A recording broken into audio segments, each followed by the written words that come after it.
qu'elle est loin l'époque où la princesse Béatrice d'York, avec sa sœur Eugénie, étaient les ados rebelles de la famille royale britannique. Désormais âgée de 34 ans, la jeune femme est devenue l'un des piliers de ce clan, discrète mais toujours présente. Sérieuse et maman épanouie de sa petite Sienna, née en septembre 2021.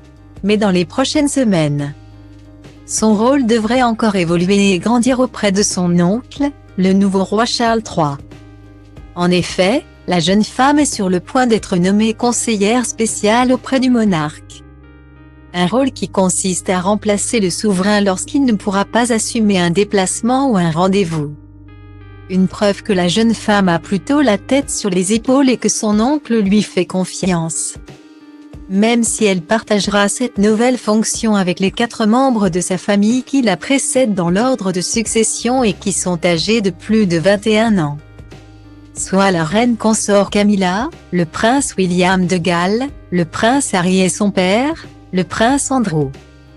Cependant, lorsque l'on sait que le prince Harry vit aux États-Unis et ne représente plus la famille royale, et que son père, empêtré dans l'affaire Epstein, s'est retiré de la vie publique, on se dit qu'on devrait la voir bien plus souvent, très proche de sa petite sœur Eugénie.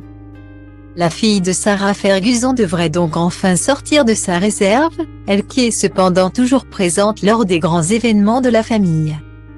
Et notamment le jubilé, comme tous ses cousins, hors William, elle n'était pas apparue pendant Trooping de Colour, mais avait fait une apparition remarquée à la messe dans une robe bleue, au bras de son époux Eduardo Mapello Mozzi. Elle est également apparue auprès de ses cousines ce samedi, lors de la visite de la famille royale à la petite église à proximité de Balmoral. Vêtue de noir, elle est arrivée avec sa sœur et très émue, s'est même blottée dans les bras de son père. Ensuite, on l'a vue, réconfortant sa cousine Louise puis parlant avec la foule, très appréciée du public. Elle n'a pas hésité, tout comme sa sœur, à retrouver des badauds qui lui ont confié des fleurs et lui ayant adressé toutes leurs condoléances.